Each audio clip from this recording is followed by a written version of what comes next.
Hi everyone, I'm here to help you out with some of the Delta Math work that was assigned on factoring completely. So there will be three types of problems that you might see. One where you have to factor GCF and then factor by the difference of two squares, similar to this one here. The second type of problem that you might see is where you have to factor difference of two squares twice, and the third type of problem that I saw was GCF and trinomial factoring. So with each type of problem, you have to factor at least twice. Let's start with this first example. We have 2x to the 11th power minus 50x. So the first thing we're going to always look for is a GCF, like Mr. Richardson said in his video. So we see that there's a 2 here and a 50 here. So there is a GCF of these two numbers. That number is 2. 2 goes into 2 and 2 goes into 50. For the variable terms, we have x to the 11th here and x here. So there is a common factor of the variable terms 2, which is x. So we factor out 2x, and remember we're dividing this out. 2 divided by 2 is 1, and we had 11 x's, we took 1 away, so we're left with x to the 10th. 50 divided by 2 is 25, and we took away 1x, so there's no more x terms, no more x's with that term. Okay, now we want to see if we can factor this more.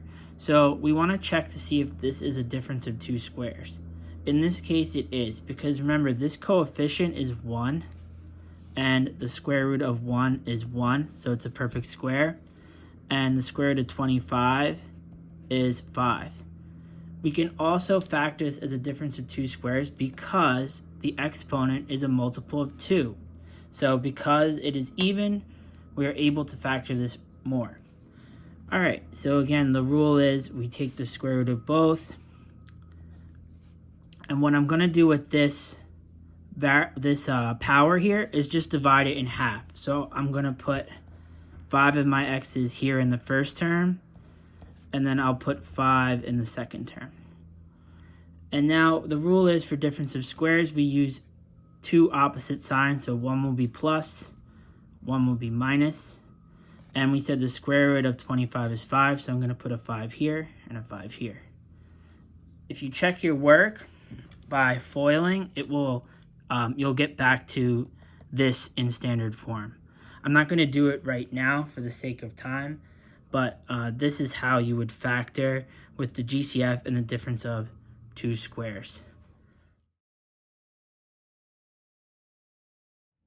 Okay, so the second type of problem that you might find on Delta Math is one where you have to use difference of two squares 2 times. So in this case, we start by seeing if there's a GCF. The only GCF would be 1, so we don't have to factor out a GCF. And then we're going to look for if this is difference of squares. So remember, this is 1, so the square root of 1 is 1, and this coefficient is also 1. The square root of 1 is 1. So this is, and the sign is minus, so this is a difference of squares. And we can also know that we can factor it by difference of squares because this number, this power, is even. Okay, so when we factor a difference of two squares, we're going to make 2 sets of parentheses. Remember, one of the signs should be positive and one should be negative. So we're using these numbers that we got over here by taking the square root. So I'm going to put a 1 here and a 1 here. And then I'm basically going to divide this exponent in half. So there'll be 6 x's here and 6 here. So the problem is you're going to have to factor this again. Now, this one right here is not a difference of squares because this is a positive sign. So this cannot be factored anymore. However, this term here can be factored more because it is still a difference of two squares because this sign is negative. So again, the square root of 1 is 1. So I'm going to just bring this one down. And then I'm going to make 2 more sets of parentheses. So we're going to use 1 and 1. And then we need 2 opposite signs. So I'm going to put a plus sign here and a minus sign here. And again, just like before, we divide this exponent by 2. So I'm going to put 3x's here and 3x's here as well. Now this is factored completely. If you want to FOIL this out to check your work, you can. However, it may take a while. Let me know if you have any questions about this one. It can be a little challenging at first, especially because it's basically a new type of factoring.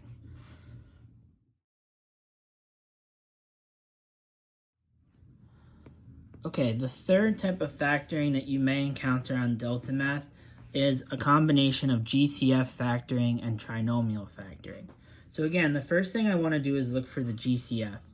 In this case, the GCF is going to be 3 because 3 goes in evenly to 3, 21, and 18 for the numbers.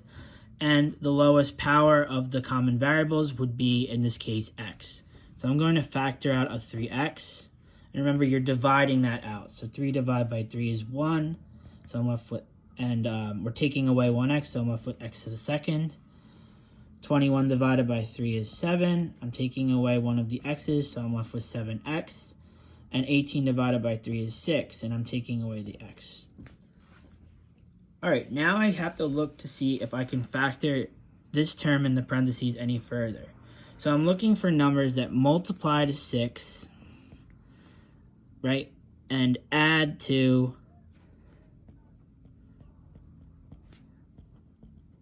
add to 7. So what I like to do is make a little factor tree for myself. Start with 1. So 2 positive numbers that multiply to 6 and add to 7. You could say 1 and 6, maybe 2 and 3. And that's about it. So we add them together, and 1 plus 6 is 7, so I can stop there. I don't even have to go any further. These are my factors. So when I factor a trinomial, when the power, the leading coefficient is 1 and the power is 2, I simply put x, and I just put my factors into the parentheses.